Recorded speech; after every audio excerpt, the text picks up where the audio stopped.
Lecture number 57 part 2 continued version. अभी हम लोग क्या सीख लिए? तीन चीज़ अभी तक हम लोग सीख चुके हैं। डिविडेंड दिया है तो step number 2, step number 5, step number 3 भी में चेंज होगा। फेयर वैल्यू दिया हुआ है तो स्टेप 2 में चेंज होगा सिर्फ INA में। अगर डेप्रिशिएबल एसेट दिया हुआ है और फेयर वैल्यू दिया हुआ है तो एक्सेस डेप्रिसिएशन माइनस करना होता है एक स्टेप में, स्टेप नंबर 2B में। Okay, perfect. अगर अभी तक जो हम लोग पढ़े हैं, क्या क्या हम लोग अभी तक पढ़े हैं? हम लोग पढ़े हैं, बहुत सारी चीज़ पढ़ लिए हैं। तो अगर सारा चीज़ को अगर हम एडिट करके एक समरी बना दें, नोट्स बना दें कि अभी तक का अगर कोई क्वेश्चन में सब कुछ मिल जाए, डिविडेंड मिल जाए, फेयर वैल्यू मिल जाए, डेप्रिशिएबल एसेट मिल जाए, टाइम बेस्ड एडजस्टमेंट मिल जाए, सब कुछ मिल जाए, तो क्वेश्चन बनाने के लिए क्या स्टेप्स कैसे होगा जिसमें सब कुछ इंक्लूसिव हो, उसका एक परफेक्ट समरी नोट हम पूरा स्टेप्स का दिए हुए हैं। जस्ट लेक्चर 57 से जस्ट पहले वाला पेज में रफ कॉपी में देख लो, ठीक है। स्टार्ट करते बनाना। ओके ब्रो, ठीक है।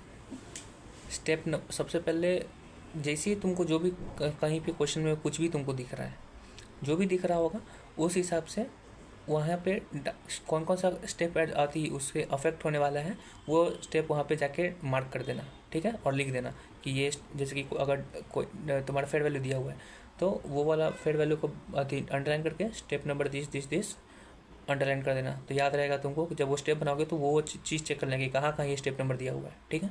ओके, चलो स्टार्ट करते हैं। तो अभी तो तुमको 3 को बता भी किए थे कि डिविडेंड दिया होगा तो 3 स्टेप, फेयर वैल्यू दिया हुआ तो 1 स्टेप, और ये डेप्रिशिएबल एसेट दिया हुआ तो 1 स्टेप। तो ये सब तो हमारे दिमाग में फिट है, ठीक है। स्टार्ट करते हैं। स्टेप 1 पीसी हम लोग कैसे ढूंढते थे? वो दिया रहता था बैलेंस शीट में, पेरेंट के बैलेंस शीट में एज इन्वेस्टमेंट, तो वो पीसी बन जाता था, ठीक है। Step 2 INA। स्टेप 2 हम लोग ढूंढेंगे तो क्या करेंगे? Step 2 is calculation of INA on date of acquisition and post acquisition profit.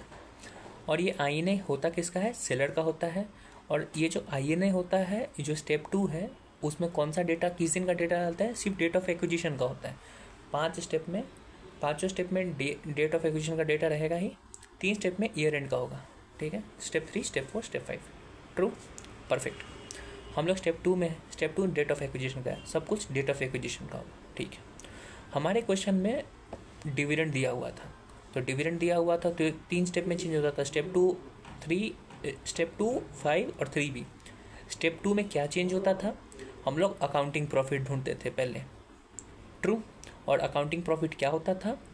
Accounting profit होता था other equity changes, opening minus closing of other equity plus dividend paid. Dividend pay कौन कर रहा था? सेलर। INA किसका हो रहा है? सेलर का। तो कॉन्सेप्ट तो तुमको पता है कि हमको डिविडेंड से अदर इक्विटी को बढ़ाना है, प्रॉफिट को हमको बढ़ाना है। 10 और 15 के बीच में 5 रुपये का प्रॉफिट दिख रहा है, लेकिन एक्चुअल प्रॉफिट 7 रुपया, क्योंकि 2 रुपया का डिविडेंड जो खत्म कर चुका है, इसलिए 15 रुपये दिख रहा था। तो वही एक्चुअल प्रॉफिट 7 रुपये ढूंढना है। तो एक्चुअल प्रॉफिट 7 रुपये निकालने के लिए 10 माइनस 15 प्लस डिविडेंड, तो opening minus closing other equity plus dividend, तो एक्चुअल प्रॉफिट मिल गया, ठीक है। एक्चुअल प्रॉफिट मिल गया। तो डिविडेंड का जो स्टेप 2 में काम था वो कर चुके हैं। क्वेश्चन में फेयर वैल्यू भी दिया हुआ था। फेयर वैल्यू जब दिया था तो फेयर वैल्यू अगर दिया होता है तो एक स्टेप चेंज होता है, स्टेप नंबर 2A क्या है? INA का डेफिनेशन। INA का डेफिनेशन क्या बोलता है? ESC plus pre acquisition other equity plus minus fair value changes. True. ये जो फेयर वैल्यू चेंज आया क्यों, किस वजह से आया? क्योंकि फेयर वैल्यू दिया हुआ है क्वेश्चन में, ठीक है। तो बनाओगे ESC on date of acquisition ढूंढ लोगे तुम, सेलर का होता है। प्री एक्विजिशन अदर इक्विटी कैसे ढूंढोगे? Opening other equity plus pre acquisition profit. ये जो प्री एक्विजिशन प्रॉफिट होगा वो होगा प्रोपोर्शन किसका? एक्चुअल प्रॉफिट का। एक्चुअल प्रॉफिट क्यों निकला? क्योंकि डिविडेंड है। तो डिविडेंड की वजह से तुमको एक यहाँ चेंज मिल गया कि जब प्री एक्विजिशन अदर इक्विटी ढूंढोगे तो वहाँ पे वैल्यू चेंज मिलेगा। और plus minus fair value change जो करने वाले वो क्यों हो रहा है? क्योंकि फेयर वैल्यू दिया हुआ था क्वेश्चन में। ओके, बस। अब तुम आओगे स्टेप 2B में। 2B क्या है? Post acquisition profit. तो पोस्ट एक्विजिशन प्रॉफिट का क्या फॉर्मूला होता है? पोस्ट एक्विजिशन प्रॉफिट का प्रोपोर्शन, और ये जो प्रोपोर्शन होगा किसका प्रोपोर्शन होगा, एक्चुअल प्रॉफिट का, क्योंकि डिविडेंड का क्वेश्चन था। ट्रू। तो हम लोग एक्चुअल प्रॉफिट का प्रोपोर्शन कर देंगे, लेकिन यही तुम्हारा डिवाइड नहीं हो जाएगा एनसीआर और पेरेंट में। ये क्वेश्चन में तुम्हारा दिया हुआ था, क्या उसको कहते हैं, डेप्रिशिएबल एसेट भी। तो डेप्रिशिएबल एसेट जब दिया जाता है तो हम लोग एक ही स्टेप में चेंज करते हुए स्टेप नंबर 2B। 2B क्या है तुम्हारा, यही पोस्ट एक्विजिशन प्रॉफिट। तो पोस्ट एक्विजिशन प्रॉफिट में प्रोपोर्शन निकाल दो एक्चुअल प्रॉफिट के हिसाब से, माइनस एक्सेस डेप्रिसिएशन माइनस करना होगा। समझ में आ गया तुमको? परफेक्ट, एकदम परफेक्ट। ठीक है, तो स्टेप 2 में किसका किसका चेंज तुमको देखना पड़ा, डिविडेंड की वजह से एक्चुअल प्रॉफिट, फेयर वैल्यू देने की वजह से plus minus fair value change, और डेप्रिशिएबल एसेट की वजह से माइनस एक्सेस डेप्रिसिएशन। ठीक है, अब आते हैं हम लोग पोस्ट एक्विजिशन प्रॉफिट जो निकला माइनस एक्सेस डेप्रिसिएशन के बाद, उसको दो चीज़ में डिवाइड होता है, किस में, पेरेंट को और एनसीआई को। Parent step 5, NCI 3B। ठीक है, स्टेप 3 क्या है, एनसीआई। एनसीआई में दो डेटा निकालना होता है, डेट ऑफ एक्विजिशन का और ईयर एंड का। डेट ऑफ एक्विजिशन तो फेयर वैल्यू या पीएसए ने जो भी दिया हुआ वैसे निकाल दोगे। 3B में जब आओगे तो 3B का फॉर्मूला क्या था, 3B का फॉर्मूला था 3A जो आया है वो, प्लस पोस्ट एक्विजिशन प्रॉफिट। अभी जो स्टेप 2 में हम लोग पोस्ट एक्विजिशन प्रॉफिट को जो एनसीआई को दिए थे वो यहाँ पे ऐड होता था। Okay, true. हमारे क्वेश्चन में डिविडेंड दिया हुआ था, तो डिविडेंड कहाँ का इफेक्ट कर रहा था, स्टेप 2, स्टेप 5 और स्टेप 3B। तो 3B में डिविडेंड एनसीआई को मिला हुआ था, एलिमिनेट करने के लिए यहाँ पे डिविडेंड तुमको माइनस करना होगा। तो ठीक है, डिविडेंड माइनस कर दोगे तो 3B का फॉर्मूला क्या बनेगा, 3B का फॉर्मूला होगा 3A plus post acquisition profit minus dividend received. ठीक है, क्वेश्चन में फेयर वैल्यू भी दिया हुआ था और डेप्रिशिएबल एसेट भी दिया हुआ था, उससे कोई मतलब नहीं है एनसीआई को, क्योंकि फेयर वैल्यू और डेप्रिशिएबल एसेट का सिर्फ एक स्टेप में काम है, स्टेप 2 में बस सिर्फ तुम्हारा डिविडेंड की वजह से स्टेप 2, 5 और 3B आया हुआ है। ठीक है, तुम्हारा 3B क्वेश्चन बन गया। ओके, आ जाओ स्टेप 4 पे। स्टेप 4 क्या बोलता है, गुडविल। गुडविल भी जो निकालना होगा वो तुमको 2 दिन निकालना होता है, एक डेट ऑफ एक्विजिशन और year and. Formula PC plus NCI plus PHC minus INA, ये सब ऑन डेट ऑफ एक्विजिशन होगा, तब जो गुडविल आएगा वो ऑन गुडविल, ये जो गुडविल आएगा वो आएगा on date of acquisition, minus impairment करोगे तो ईयर एंड का गुडविल आ जाएगा। आंसर आ गया तुम्हारा। ये जो भी PC होगा वो डेट ऑफ एक्विजिशन का आएगा, INA होगा वो डेट ऑफ एक्विजिशन का होगा, जो NCI होगा वो भी डेट ऑफ एक्विजिशन का होगा, 3A होगा, 3B नहीं होगा, 3B ईयर एंड का है। ठीक है, आ गया तुम्हारा गुडविल ऑन डे 1 और गुडविल ऑन ईयर एंड आ गया। ठीक है, अब आ जाओ स्टेप नंबर 5 पे। स्टेप नंबर 5, एक सेकंड, स्टेप नंबर 4 पे कोई चेंज हुआ, डिविडेंड की वजह से, फेयर वैल्यू की वजह से है, या फिर डेप्रिशिएबल एसेट की वजह से, नहीं, क्योंकि ये जो है हमारा फेयर वैल्यू और डेप्रिशिएबल एसेट, इसकी वजह से सिर्फ स्टेप 2 चेंज होता है और कुछ नहीं। ये जो है हमारा क्या नाम है, पहला वाला जो था डिविडेंड की वजह से स्टेप 2, 3B और 5 होता है, 4 से कोई मतलब नहीं उसको, तो 4 में कोई मतलब नहीं। अब आ जाओ स्टेप 5 पे। स्टेप 5 क्या बोलता है, अदर इक्विटी इन CFS में अदर इक्विटी किसका आता है, सिर्फ पेरेंट का। उसको भी 2 दिन निकालना होता है, डे 1 और ईयर एंड। डे 1 निकालने के लिए बुक में दिया होता है अदर इक्विटी पेरेंट का, लेकिन ईयर एंड पे जाने के लिए तुमको क्या करना होगा, तुमको पोस्ट एक्विजिशन प्रॉफिट ऐड करना होगा। क्यों करना होगा, याद करो, स्टेप 2 में हम लोग जो पोस्ट एक्विजिशन प्रॉफिट निकाले थे तो कुछ पार्ट पेरेंट को भी मिला था, तो वो वहाँ पे ऐड होगा। ट्रू। क्वेश्चन में एक और चीज़ था क्या, कि डिविडेंड दिया था, तो डिविडेंड 3 जगह हेल्प आती है, इफेक्ट कर रहा था, स्टेप 2, 5 और 3B। 3B हो गया और स्टेप 2 हो गया, बचा क्या, 5। तो 5 में क्या डिविडेंड मिल रहा था पेरेंट को, तो एलिमिनेट करने के लिए उसको माइनस करना होगा, तो माइनस डिविडेंड। तो डे 1 तो निकाल दोगे तुम अदर इक्विटी, ईयर एंड पे जाने के लिए day 1 plus post acquisition profit minus dividend received, तो तुम्हारा आ जाएगा other equity on year end of parent. समझ गए? तो ऐसे करके तुम्हारा पूरा का पूरा क्वेश्चन बन जाएगा। परफेक्ट। डिविडेंड की वजह से 3 स्टेप में हेल्प आया, ऐसे आया, तो बस। तो जब जहाँ पे भी तुमको डिविडेंड दिख जाए वहाँ पे 3 गो एरो बनाओ, स्टेप 2, 3B, 5 लिखो। जहाँ फेयर वैल्यू दिख जाए उसका लिखो स्टेप 2, जहाँ तुम्हारा डेप्रिशिएबल एसेट दिखा वहाँ स्टेप 2। समझे? बस। तब जब भी तुम स्टेप 2 पे आओगे तो देखो कि स्टेप 2 कहाँ है, तो 3 जगह स्टेप 2 दिख जाएगा, तो 3 जगह का इफेक्ट दे दोगे, तो ऐसे बन जाएगा क्वेश्चन तुम्हारा। तो तुम 5 स्टेप कर दोगे। उस पर जब बैलेंस शीट बनाने आओगे तो बैलेंस शीट को तुमको आता ही बनाने, 8 स्टेप यूज़ करना है। पेरेंट को लेना कैरिंग अमाउंट पे, सेलर को लेना फेयर वैल्यू पे, तो फेयर वैल्यू पे ले लेंगे, बात ख़त्म। एक जगह तुम मिस्टेक कर सकते हो, क्या मिस्टेक कर सकते हो कि कोई अगर क्वेश्चन में बोल देगा कि प्लांट एंड मशीनरी 1 अक्टूबर को, मतलब डेट ऑफ एक्विजिशन 1 अक्टूबर है, ठीक है, और उस दिन उसका फेयर वैल्यू दिया हो रहेगा, तो तुम जब फेयर वैल्यू ढूंढ रहोगे ईयर एंड पे CFS में ढूंढने के लिए सेलर का, तो उसमें तुमको माथा खर्ची करना पड़ेगा थोड़ा सा, ज़्यादा कुछ खास नहीं है, ठीक है, बस CFS बन जाएगा। एक और चीज़ याद रखना होगा तुमको 8 स्टेप के अलावा, क्या कि पेरेंट का जब सब कुछ एसेट और लायबिलिटी ले रहे होगे तुम, तो उसमें एक इन्वेस्टमेंट भी दिख रहा होगा।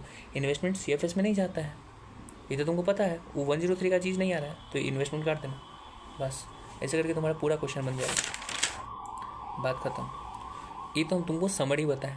अगर तुमको ये याद रहेगा तो क्वेश्चन 64 करके क्वेश्चन है हमारे बुक में, और वो क्वेश्चन है 16 नंबर का। कितना नंबर का है? 60 नंबर का क्वेश्चन है, और कभी भी वो ICAI के एग्ज़ाम में आ सकता है, क्योंकि 2-3 बार आ चुका है, मॉक टेस्ट में भी आया है, MTP, RTP और क्वेश्चन पेपर में। अब इतना बनाने के बाद तुमको अगर ये क्वेश्चन तुमसे बन जाता है तो समझ लो कि 16 मार्क्स आ जाएगा। क्वेश्चन बनाते हैं 16 मार्क्स का, चलो स्टार्ट करते हैं।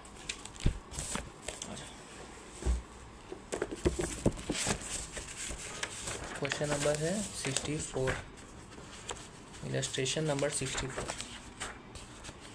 आ जाओ। चलो शुरू करते हैं, ठीक है। Illustration number 64, page number 30.46। Ram limited acquired 60% ordinary shares of ₹100 each of Krishna limited. जो जहाँ से जो मिल रहा है लिखते चले जाओ। राम लिमिटेड अक्वायर कर रहा है, पेरेंट है, 60% शेयर अक्वायर कर रहा है, तो पेरेंट को 60%, तो NCI 40%। Seller Krishna. On 1 October 11 date of acquisition, on 31 March 12 summarise balance sheet parent और सब्सिडियरी का दिया हुआ है। ईयर एंड तुमको बैलेंस शीट दिया हुआ है, SFS है, SFS का बैलेंस शीट है, पेरेंट का अलग है, सेलर का अलग है, ठीक, ओके। सारे डेटा कैरिंग अमाउंट होगा, बैलेंस शीट है, ओके। पेरेंट में देखो इन्वेस्टमेंट दिया हुआ है, तो यही PC का बात बनेगा, तो वहाँ पे PC लिख लो, ठीक है। PC लिख के क्या लिखोगे? स्टेप नंबर 1 PC, ठीक, ओके। चलो नीचे देखो बैलेंस शीट में अदर इक्विटी में 2 कंपोनेंट दिया हुआ है, अदर रिजर्व और रिटेन्ड अर्निंग। जब यहाँ पे दिख रहा है तो 2 कंपोनेंट लिख दो, और 2 कंपोनेंट लिख के भूल जाओ। अदर रिजर्व और रिटेन्ड अर्निंग याद होगा कि किसी का अगर ओपनिंग बैलेंस नहीं दिया हुआ है तो क्या करना होता है, ठीक है। याद करो कि रिटेन्ड अर्निंग का हर वक्त ओपनिंग बैलेंस दिया हुआ रहेगा, जनरल चीज़ है। अगर ओपनिंग बैलेंस रिटेन्ड अर्निंग का नहीं दिया हुआ है तो हम लोग ये मान के चलते कि उसका ओपनिंग बैलेंस कुछ था ही नहीं। जो भी उसका क्लोजिंग बैलेंस दिख रहा है बैलेंस शीट में, जो है ये जो बैलेंस है रिटेन्ड अर्निंग का 1,14,000, वो क्लोजिंग बैलेंस है। तो जो भी क्लोजिंग बैलेंस दिख रहा है इसका मतलब वो पूरा साल में उसको ट्रांसफ़र किया हुआ है, उसका कोई ओपनिंग बैलेंस नहीं था। लेकिन अगर अदर इक्विटी का ओपनिंग बैलेंस नहीं दिया हुआ है तो ये मानना होता है कि जो क्लोजिंग बैलेंस है वही ओपनिंग बैलेंस होगा, उसमें 1 रुपया भी ट्रांसफ़र नहीं हुआ है। रिटेन्ड अर्निंग में जो भी क्लोजिंग बैलेंस है वो पूरा ट्रांसफ़र हुआ है, अदर इक्विटी में 1 रुपया ट्रांसफ़र नहीं हुआ है, तो जो क्लोजिंग है वही ओपनिंग बैलेंस बनेगा, ठीक है। चलो, the retained earning of Krishna limited showed credit balance of 60,000 on 1 April 11। 1 April 11 opening balance है, रिटेन्ड अर्निंग का ओपनिंग बैलेंस दे दिया। तुमको बोले थे ना रिटेन्ड अर्निंग का हर वक्त ओपनिंग बैलेंस देता है, ठीक है। तो सिर्फ याद रखना कि अदर इक्विटी का ओपनिंग बैलेंस नहीं दिया हुआ है, इसका मतलब जो क्लोजिंग है वही ओपनिंग होगा, ठीक है। Out of which a dividend of ₹10% was paid on 1 November. लो, डिविडेंड आ गया, जहाँ डिविडेंड आ गया वहाँ पे क्या करोगे? जैसे तुमको डिविडेंड दिखा 1, 2 और 3, स्टेप 2, स्टेप 5, स्टेप 3 भी, ओके। कितना डिविडेंड दिया है? 10%। डिविडेंड किस पे निकलता है? फेस वैल्यू पे, तो 10% फेस वैल्यू पे निकालेंगे, फेयर वैल्यू पे नहीं, ठीक है। Ram limited has credited the dividend received to its retained earning. हटाओ।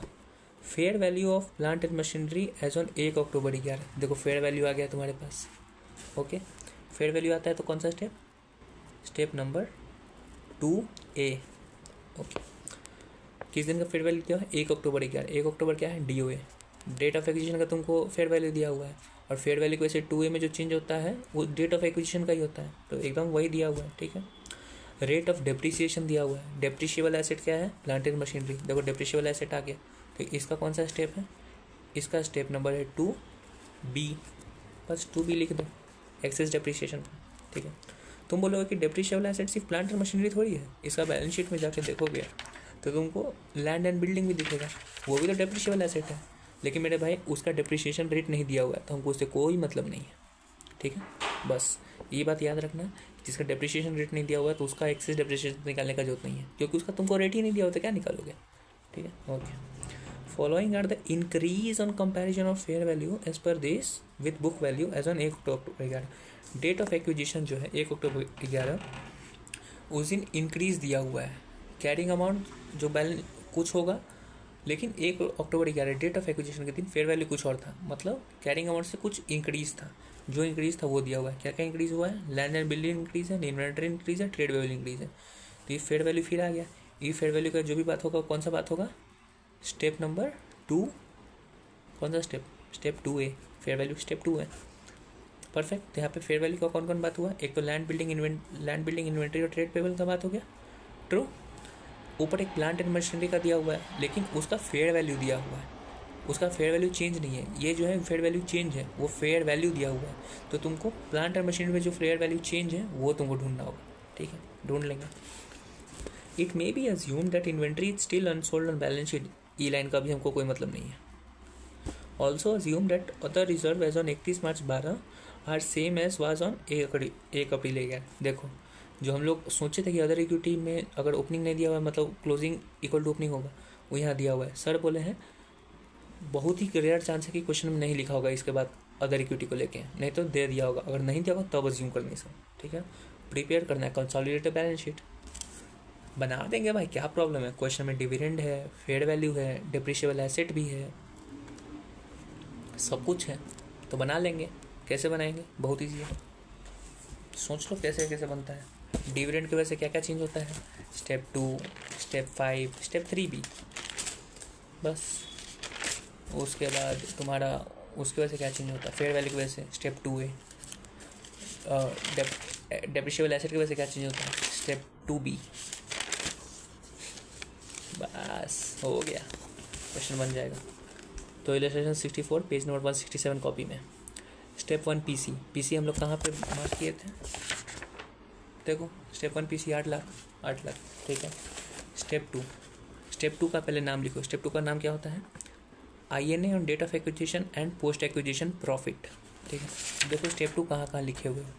स्टेप टू देखो, पहले डिविडेंड का स्टेप 2 लिखा हुआ है, उसके बाद फेयर वैल्यू का देखो स्टेप 2A लिखा हुआ है, उसके बाद डेप्रिसिएशन का 2B लिखा हुआ है, और उसके बाद नीचे इंक्रीज और उसका बात लिखा हुआ है 2A।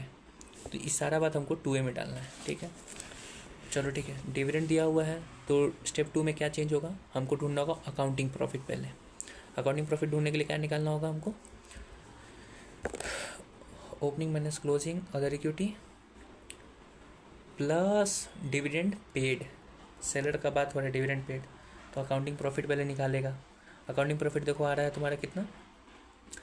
ओपनिंग माइनस क्लोजिंग है 1,04,000 और डिविडेंड पेड है तुम्हारा 40,000। 40,000 कैसे आया है? 10% ऑफ क्या? 10% of face value of share. Face value of share देखो कितना है, देखो फेस वैल्यू ऑफ शेयर है 4 लाख। सेलर का सारा सामान ले रहे हैं ना भाई हम, 10 लाख तो पेरेंट का है, INA सेलर का हो रहा है, तो 4 लाख का फेस वैल्यू है। तो 4 लाख के फेस वैल्यू पे डिविडेंड कितना होगा? 40,000 रुपया, तो 40,000 का डिविडेंड, तो एक्चुअल प्रॉफिट 1,44,000, ठीक है। तो डिविडेंड की वजह से जो हमको चेंज करना था, डिविडेंड का जो इफेक्ट पड़ रहा था स्टेप 2 में, एक्चुअल प्रॉफिट निकालना, वो निकाल दी, ठीक है। चलो अब हमको क्या करना है? ESC निकालना है, equity share capital, sorry ESC बोल रहे हैं, हमको निकालना है INA का फॉर्मूला क्या होगा? ESC on date of acquisition plus pre acquisition other equity plus minus fair value change. Plus minus fair value change क्यों? क्योंकि क्वेश्चन फेयर वैल्यू भी दिया हुआ है, स्टेप 2A, ठीक है। चलो क्वेश्चन में आते हैं। ESC on date of acquisition कितना है? 4 lakh plus pre acquisition other equity. Pre acquisition other equity का formula opening balance of other equity plus pre acquisition profit. Opening balance of other equity कितना है? देखो, opening balance of other equity निकालने आओगे तो अपने पास 2 अदर इक्विटी है, एक रिटेन्ड अर्निंग, एक अदर रिजर्व, 2 है। तो जो हम लोग अज्यूम किए थे उसी हिसाब से ओपनिंग बैलेंस और क्लोजिंग बैलेंस निकाल लोगे, ट्रू। तो ओपनिंग बैलेंस तुम्हारा कितना आ रहा है अदर इक्विटी का, 2,60,000 रुपया। परफेक्ट। तो ओपनिंग बैलेंस अदर इक्विटी ले लिया, plus profit earn during pre acquisition profit कितना होगा, जो भी प्री एक्विजिशन का टाइम है that is 6 months divided by 12 months multiplied by actual profit. Actual profit कितना हमारा 1,44,000, 1,04,000 नहीं, क्यों, क्योंकि डिविडेंड दिया था। तो उस हिसाब से तुम्हारा प्री एक्विजिशन अंदर इक्विटी आ गया, उसमें plus minus fair value change. तो plus minus fair value change कहाँ का है, वो टू ए की वजह से plus minus fair value change आ रहा है। कहाँ कहाँ पे आ रहा है, लैंड, बिल्डिंग, इन्वेंट्री और ट्रेड पेबल। बिल्डिंग और इन्वेंट्री इंक्रीज हुआ है 2,00,000 और 30,000 से, तो plus 2,00,000 plus 30,000। Trade payable increase हुआ है, लाइबिलिटी हमारे इंक्रीज हुआ है, तो माइनस करना पड़ेगा, तो माइनस करोगे ट्रेड पेबल। True, okay. चलो अब क्या है, 2A जहाँ जहाँ लिखा हुआ था, कहाँ पे लिखा हुआ था, एक जगह लिखा हुआ था 2A और स्टेप 2 दोनों कर दिए। एक और जगह 2A लिखा हुआ है जहाँ पे दिया fair value of plant and machinery, उसका तो काम करना बचा हुआ है। तो ये जो इंक्रीज दिया हुआ था, जो चेंज दिया हुआ था, कैरिंग अमाउंट कुछ और था, उससे हमको कोई मतलब नहीं था। फेयर वैल्यू क्या था, हमको उससे मतलब नहीं। डेट ऑफ एक्विजिशन हमको कोई मतलब, इसमें हमको कोई मतलब नहीं था, हमको फेयर वैल्यू चेंज ढूंढना था। वो दिया हुआ था लगभग 2,30,000 ऐसे, लेकिन प्लांट एंड मशीन का फेयर वैल्यू दिया हुआ है, चेंज तो नहीं दिया हुआ है। चेंज कब मिलेगा, जो फेयर वैल्यू और कैरिंग अमाउंट को हम लोग कंपेयर करेंगे। ट्रू, फेयर वैल्यू दिया हुआ है, कैरिंग अमाउंट नहीं दिया हुआ है, तो पहले कैरिंग अमाउंट निकालेंगे कि डेट ऑफ एक्विजिशन के दिन कैरिंग अमाउंट क्या था। बहुत ईजी है मेरे भाई। क्या ईजी है उसमें, वर्किंग नोट 1 पे आ जाओ, पेज नंबर 168 पे। Fair value on date of acquisition minus carrying amount of date acquisition ढूंढने के लिए पहले carrying amount date of acquisition चाहिए। फेयर वैल्यू दिया हुआ है तुम्हारा 4,00,000। Carrying amount on date of acquisition ढूंढने के लिए तुमको जो 31 मार्च को जो फेयर वैल्यू दी, 31 मार्च को जो कैरिंग अमाउंट होगा वो आफ्टर डिप्रिशिएशन है। ये कुछ डिप्रिशिएशन सुनो, ये 1 अप्रैल को वैल्यू रहा होगा माइनस डिप्रिशिएशन, ये रहा 31 मार्च को। 31 मार्च का वैल्यू दिया होगा, इसमें अगर डिप्रिशिएशन ऐड करोगे तो तुम्हारा कैरिंग अमाउंट आ जाएगा 1 अप्रैल का। तो डिप्रिशिएशन का रेट है इसमें कितना परसेंट, 10% है। तो अगर ये 100 रुपया है, डिप्रिशिएशन 10% है, अगर ये 90 रुपया है, डिप्रिशिएशन अगर 10% है, तो एक्चुअल वैल्यू क्या होगा हमारा, 90 बाई जो फॉर्मूला होता है 90 रुपया क्या होगा 90%, तो 100% 100 होगा।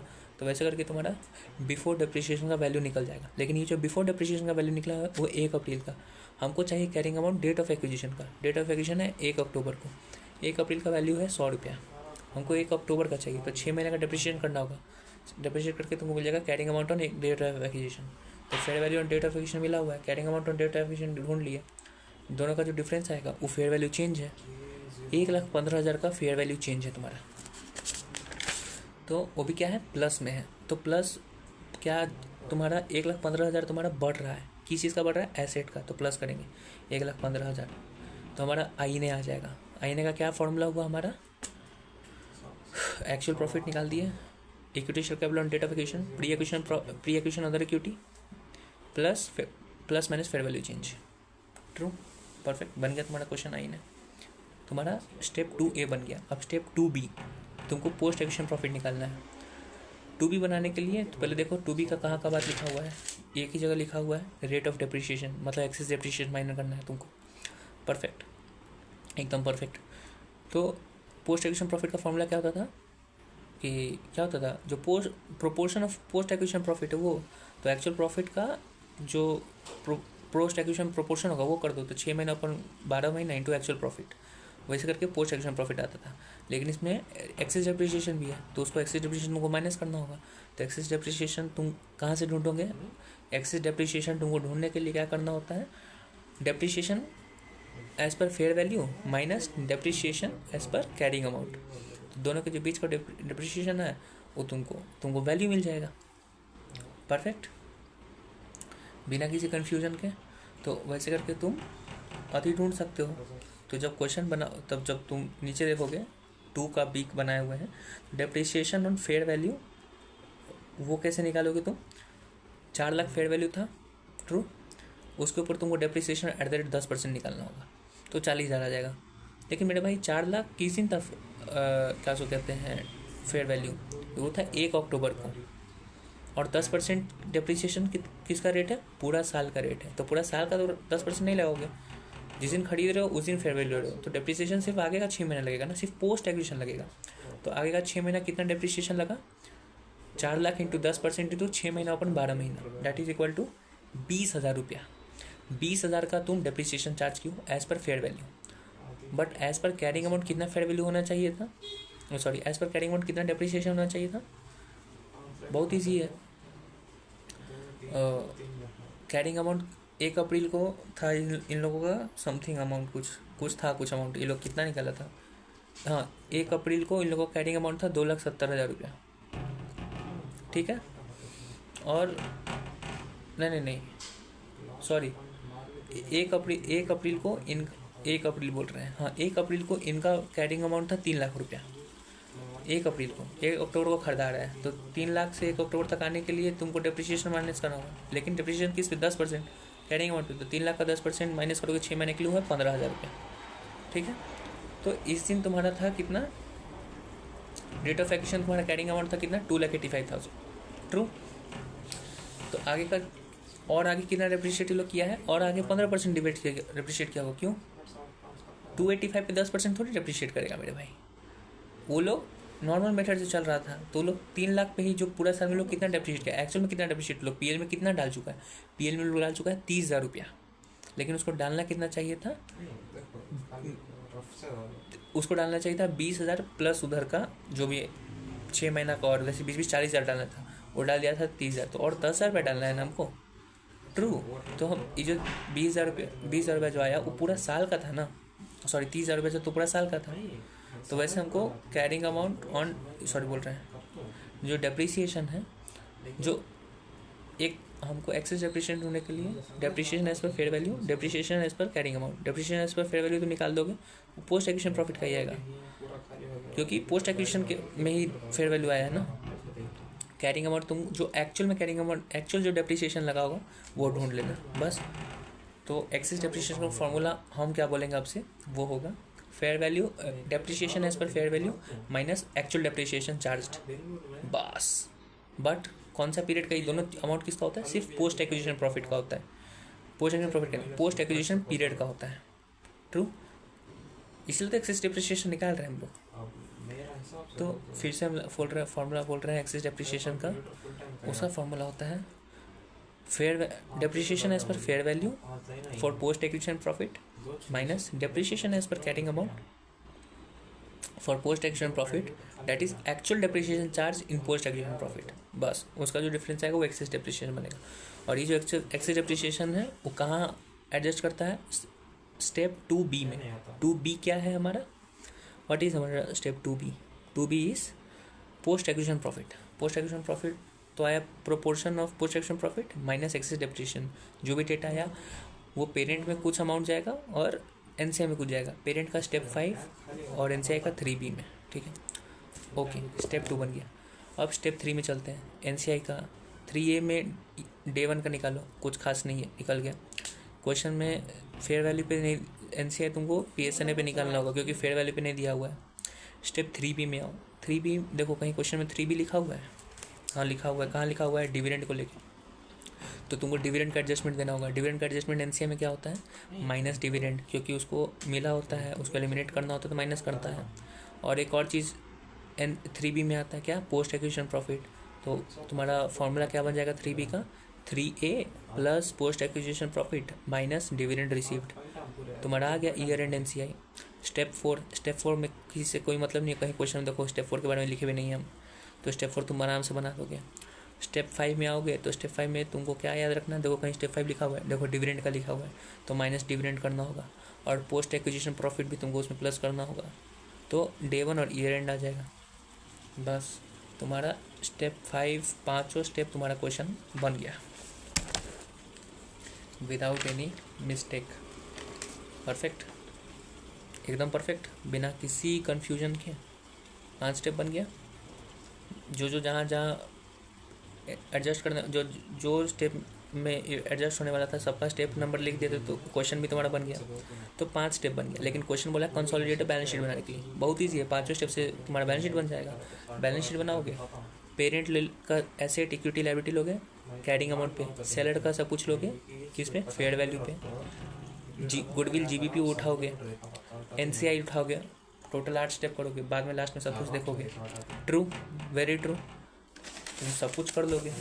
सबको पहले देखो कैरिंग अमाउंट पे सारा डेटा लिख लिए। ओके, सेलर का सब कुछ फेयर वैल्यू पे चाहिए।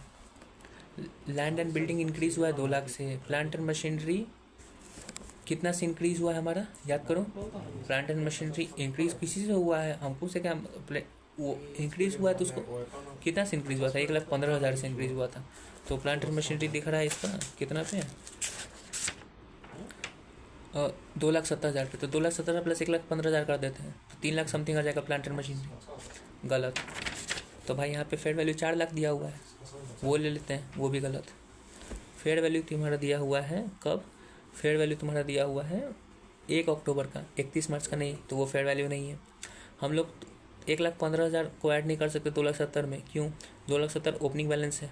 फिर जो 1,15,000 है वो हो रहा है 1 अक्टूबर को, उसको भी नहीं कर सकते। तो कहाँ से वैल्यू लें, अरे बहुत ईजी है मेरे भाई। फेयर वैल्यू पे हमको डेटा चाहिए 31 मार्च को, तो हमको किस दिन का फेयर वैल्यू पता है, हमको पता है 1 अक्टूबर का। तो 1 अक्टूबर में माइनस कर दो डेप्रिसिएशन एज पर फेयर वैल्यू, फेयर वैल्यू से डेप्रिसिएशन एज पर फेयर वैल्यू निकाल दो 6 महीना का, तो fair value as on 31 March मिल जाएगा 3,80,000। खत्म। माथा पर्ची कर रहा है, हमको समझ नहीं आता है क्यों। सब कुछ फेयर वैल्यू पे चाहिए, सारा अमाउंट को फेयर वैल्यू पे ले लो। फिर उसके बाद स्टेप नंबर 3 में बैलेंस शीट बनाने के लिए गुडविल चाहिए होता है, तो गुडविल ले लो। गुडविल ऑन ईयर एंड चाहिए तो ईयर एंड वाला ले लो। ट्रू।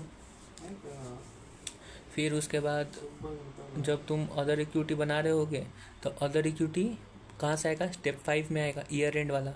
जो बैलेंस शीट में अदर इक्विटी रहेगा वो नहीं लेना है, बार बार तुम इसी में मिस कर जाते हो, ठीक है। बस फिर एनसीआई भी तुमको लेना हो तो एनसीआई ले लोगे। क्वेश्चन तुम्हारा ऐसे करके बन जाएगा। एक और जगह कहीं तुम मिस कर सकते हो, अभी तुम नहीं किए, बाद में कहीं कर जाओ। ट्रेड पेबल बढ़ा हुआ है 20,000 से, तो इसका मतलब ये नहीं कि तुम ट्रेड पेबल 34,800 माइनस 20,000 कर देना। ट्रेड पेबल बढ़ा है तो प्लस 20,000 करना है, नॉर्मल चीज़ है। मुझे क्या पता क्यों सर ऐसी बात बोले हैं।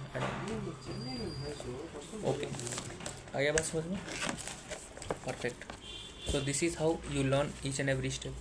3 को पॉइंट था, डिविडेंड, फेयर वैल्यू और डेप्रिशिएबल एसेट, उसके ऊपर लेके सब कुछ बात बोला हुआ है। वैसे करके तुम्हारा क्वेश्चन में जहाँ पे डिविडेंड लिखा है उसका जगह स्टेप नंबर लिख दो कि कौन कौन इफेक्ट हो रहा है, और जब स्टेप बनाओ तो उसको याद रखना, देख लेना क्वेश्चन में जाकर, तुम्हारा क्वेश्चन बन जाएगा। परफेक्ट। और एक और बात, प्लांट एंड मशीनरी पे ही हम लोग एक्सेस डेप्रिसिएशन क्यों निकाल रहे हैं, डेप्रिशिएबल एसेट तो बिल्डिंग भी है, बिल्डिंग पे इसलिए नहीं निकाले क्योंकि उसका डेप्रिसिएशन रेट नहीं दिया हुआ है। बस बात खत्म।